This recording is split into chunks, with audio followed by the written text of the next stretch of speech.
काश्मीरमधील दल सरोवरात क्षेपणास्त्र आढळल्याने एकच खळबळ माजली आहे। 4 महिन्यांपूर्वी झालेल्या भारत-पाकिस्तान संघर्षावेळी पाकिस्तानी लष्करानं भारतावर डागलेल्या क्षेपणास्त्राचा हे अवशेष असल्याचा संशय व्यक्त केला जातोय। ऑपरेशन सिंदूरच्या वेळी पाकिस्ताननं भारतावर डागलेल्या क्षेपणास्त्र या सरोवरात कोसळल्याचा अंदाज आहे। ऑपरेशन सिंदूर या मोहिमेद्वारे भारतानं पाकिस्तानमधील दहशतवाद्यांच्या तळांवर हल्ले केले। यावेळी प्रत्युत्तर म्हणून पाकिस्ताननं देखील क्षेपणास्त्र डागलं होतं। भारतातील डिजिटल पेमेंटची क्रांती आता पुढील टप्प्यावर पोहोचणार आहे। National payments corporation of India आता यूपीआयवर ईएमआय पर्याय आणण्याच्या तयारीत आहे। यूपीआयच्या माध्यमातून कोणतेही पेमेंट करताना त्यांना ते ईएमआय मध्ये रूपांतरित करण्याचा पर्याय उपलब्ध होणार आहे। रुपे क्रेडिट कार्ड आणि क्रेडिट लाईन यासारख्या सुविधांनंतर हे नवीन फीचर यूपीआयला केवळ एक पेमेंट प्लॅटफॉर्म न राहता एक संपूर्ण क्रेडिट इकोसिस्टम बनवण्याच्या दिशेनं एक महत्त्वाचं पाऊल ठरणार आहे। दिल्लीत आंतरराज्यीय बस सेवा सुरू करण्यात आली आहे। मुख्यमंत्री रेखा गुप्ता यांनी आंतरराज्यीय बस सेवेचं उद्घाटन केलंय। ही बस सेवा दिल्लीतील आयटीबीटी काश्मीरी गेट इथून सुरू झाली आहे, तर 15 वर्षांनंतर दिल्लीतून ही आंतरराज्यीय बस सेवा सुरू झाली आहे, ज्यात सुरुवातीला उत्तर प्रदेशमधील बरोदसाठी ही बस धावणार असून नंतर 6 राज्यांमधील तब्बल 17 शहरांमध्ये डीटीसीच्या नवीन इलेक्ट्रिक बस सेवा सुरू करण्यात येणार आहेत।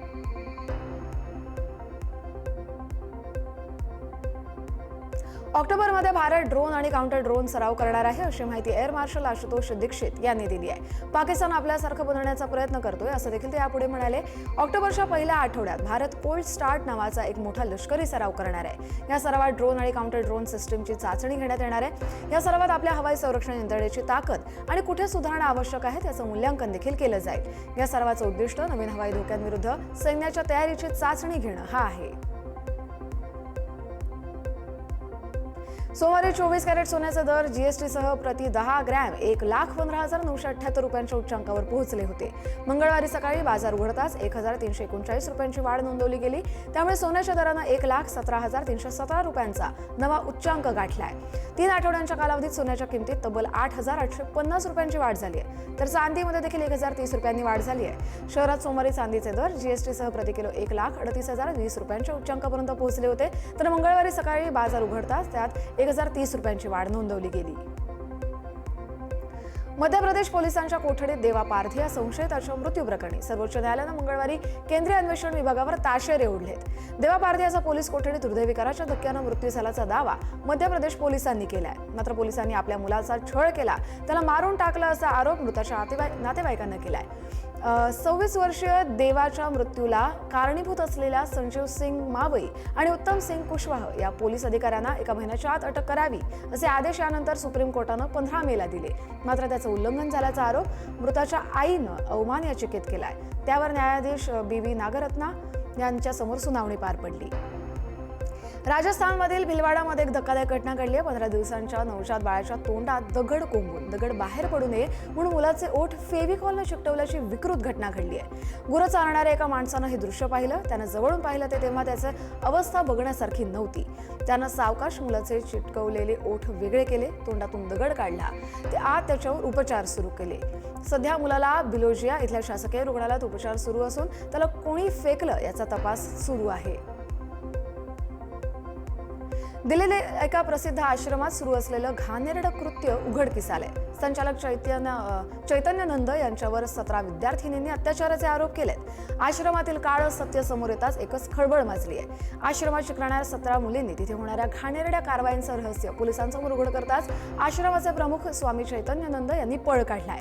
17 विद्यार्थिनींनी संचालक चैतन्यानंद यांच्यावर अत्याचाराचे आरोप केले। त्यानंतर काय तपास होतो हा पाहणं महत्त्वाचं असेल।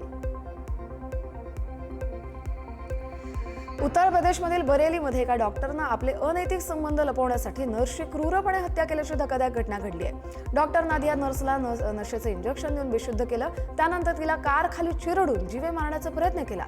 गंभीररित्या जखमी झालेल्या नर्सचा उपचारादरम्यान मृत्यू झालाय। मात्र या प्रकरणी पोलिसांनी आरोपी डॉक्टरला पकडून त्याची तुरुंगात रवानगी केली आहे। शिवपाल कश्यप असं या आरोपी डॉक्टरचं नाव आहे।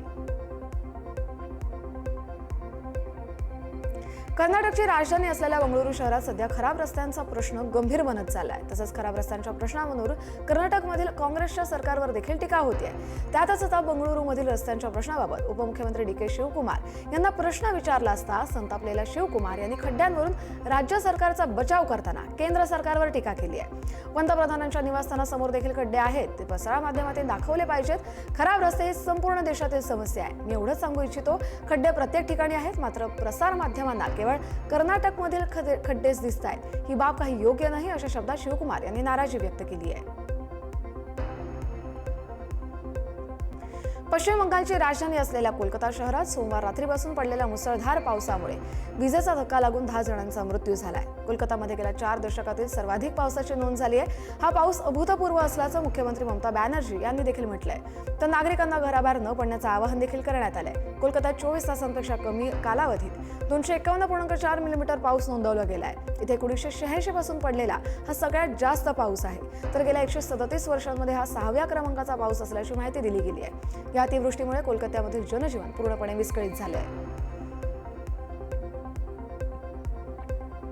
टाटा मोटर्सच्या लष्करी वाहन निर्मिती प्रकल्पाचं उद्घाटन संरक्षण मंत्री राजनाथ सिंग यांच्या हस्ते पार पडलंय. या उद्घाटनाच्या कार्यक्रमाला राजनाथ सिंग आणि मोरोक्कोचे अब्देलतीफ लौदी हे उपस्थित होते. तर मोरोक्कोच्या बेरेशेड या ठिकाणी TASLच्या अत्याधुनिक लढाऊ वाहन उत्पादन प्रकल्पाचं उद्घाटन पार पडलंय. 20,000 चौरस मीटरच्या या प्रकल्पात TASL आणि DRDOनं संयुक्तपणे डिझाईन केलेले स्वदेशी विकसित व्हील्ड आर्म्ड प्लॅटफॉर्म तयार करण्यात येणार आहेत. छत्तीसगडमधील दंतेवाड्यात 71 नक्षलवाद्यांनी आत्मसमर्पण केलंय. पोलीस अधीक्षक गौरव रॉय आणि CRPF अधिकाऱ्यांच्या उपस्थितीत नक्षलवाद्यांनी आत्मसमर्पण केलं. आत्मसमर्पण केलेल्या 71 नक्षलवाद्यांपैकी 30 जणांच्या डोक्यावर 60 लाखांचं बक्षीस होतं. त्यांनी कर्ज वरातू अभियान या अंतर्गत हे आत्मसमर्पण केलंय. तर या आत्मसमर्पण केलेल्या माओवाद्यांना प्रशासनानं दैनंदिन गरजेच्या वस्तू देखील पुरवल्यात. तसंच नक्षलवाद्यांना कौशल्य विकासासाठी मदत करणार असल्याचं प्रशासनानं सांगितलंय. प्रसिद्ध कन्नड साहित्यिक S.L. भैरप्पा यांचं निधन झालंय. वृद्धापकाळामुळे ते काही काळापासून आजारी होते. बंगळुरूतील राष्ट्रोथाना हॉस्पिटलमध्ये त्यांनी अखेरचा श्वास घेतलाय. त्यांच्या निधनामुळे साहित्य विश्वावर शोककळा पसरली आहे. कन्नड साहित्यातील योगदानासाठी त्यांना सरस्वती सन्मान, केंद्रीय साहित्य अकादमी पुरस्कार, पद्मभूषण यासारखे अनेक महत्त्वाचे आणि मानाचे पुरस्कार मिळाले होते. तर भैरप्पा यांचं लेखन वाचणाऱ्यांमध्ये नव्या पिढीतील तरुणांची संख्या जास्त होती. त्यांच्या प्रसिद्ध कृती आजही अनेक तरुणांना वाचनाची पहिली प्रेरणा देतात. यानंतर एक महत्त्वाची बातमी आंतरराष्ट्रीय स्तरातून, कारण हाँगकाँगमध्ये चक्रीवादळ रगासानं कहर माजवलाय. हाँगकाँगसह तैवान, फिलिपिन्स, दक्षिण चीनमध्ये हाहाकार माजलाय. तैवानमध्ये 14 तर फिलिपिन्समध्ये यामुळे 4 जणांचा मृत्यूही झालाय. चक्रीवादळ रगासामुळे गाड्या, रस्ते, पूल, माणसं देखील वाहून गेली आहेत. दक्षिण चीनच्या किनारपट्टीवरील जनजीवन पूर्णतः ठप्प झालंय. शाळा आणि व्यवसाय बंद पडले, तसंच रेल्वे सेवाही थांबवण्यात आली आहे. हाँगकाँगमध्ये तर एका हॉटेलच्या लॉबीमध्ये पुराचं पाणी शिरल्याचा व्हिडिओही समोर आलाय. तैवानमध्ये पुराच्या पाण्यानं पूल वाहून गेलेत आणि अनेक गाड्या देखील वाहून गेल्यात. या वादळामुळे अनेक ठिकाणी झाडं देखील उन्मळून पडली आहेत. चीनच्या ग्वांगडोंगमध्ये लाखो लोक बाधित झाले, तर 760हून अधिक लोकांना तात्पुरत्या निवाऱ्यांमध्ये हलवलं गेलंय. हे वादळ हाँगकाँगपासून दूर जात असलं तरी शहरात अजूनही वादळी वारे वाहत आहेत.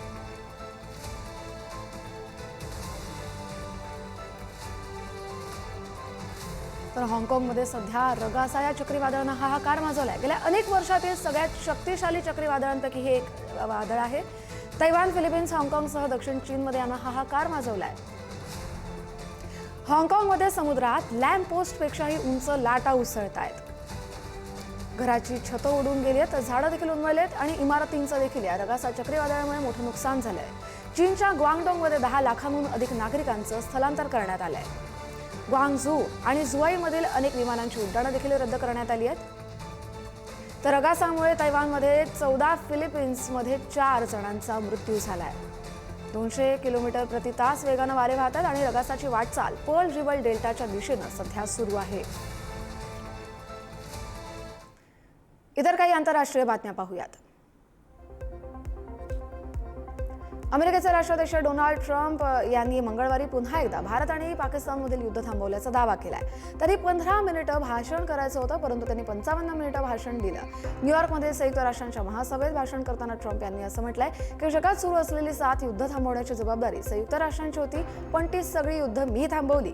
ट्रम्प यांनी बेकायदेशीर स्थलांतरित, अमेरिकेची आर्थिक परिस्थिती, रशिया युक्रेन युद्ध, इस्रायल हमास युद्ध आणि कार्बन फुटप्रिंट यासारख्या मुद्द्यांवरही भाष्य केलं. पाकिस्तानच्या बलुचिस्तान प्रांतात मात्सूम जिल्ह्यातील दश्त या भागात जाफर एक्सप्रेसमध्ये एक मोठा स्फोट झालाय. या स्फोटामुळे ट्रेन रुळावरून घसरली आणि उलटली. या अपघातामुळे घटनास्थळी एकच घबराट पसरली. त्यामुळे घाबरून प्रवाशांनी जीव वाचवण्यासाठी पळ काढला. एका बलुचिस्तान बंडखोर गटानं ट्रॅकवर बॉम्बस्फोट करून ट्रेनला लक्ष्य केल्याचं बोललं जातंय. काही तासांआधीच पाकिस्तानी लष्कराच्या जवानांवर हल्ला करण्यात आला होता. पाकिस्तान सध्या गृहयुद्धाशी झुंजतोय. लष्कराच्या हवाई हल्ल्यात 30हून अधिक लोकांचा मृत्यूही झाल्यानंतर खैबर पख्तूनख्वा प्रांतात आंदोलनं सुरू आहेत. पाकिस्तानच्या हवाई दलानं त्यांच्याच खैबर पख्तूनख्वा प्रांतातील एका गावावर रविवारी रात्री हवाई हल्ले केले होते. त्यावरून भारताने पाकिस्तानवर बोचरी टीका केली आहे. पाकिस्तानला स्वतःच्या लोकांवर बॉम्ब हल्ला करण्याशिवाय वेगळा वेळ मिळाला तर त्यांनी आपली अर्थव्यवस्था वाचवावी अशा शब्दात ही टीका करण्यात आली आहे. भारतानं संयुक्त राष्ट्र मानवाधिकार परिषदेत ही टीका केली आहे. चीनी बनावटीच्या अत्याधुनिक लढाऊ विमानांमधून या गावांवर एकापाठोपाठ एक असे 6 बॉम्ब टाकले गेले. या हल्ल्यांमध्ये तब्बल 30 जणांचा मृत्यू झाला तर अनेक जण जखमीही झाले.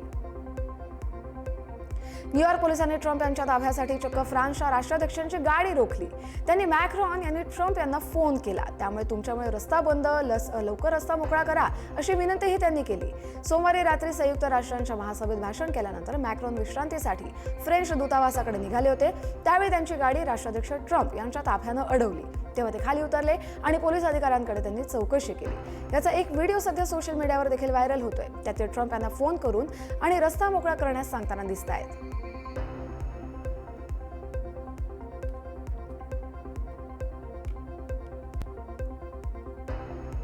Thank you.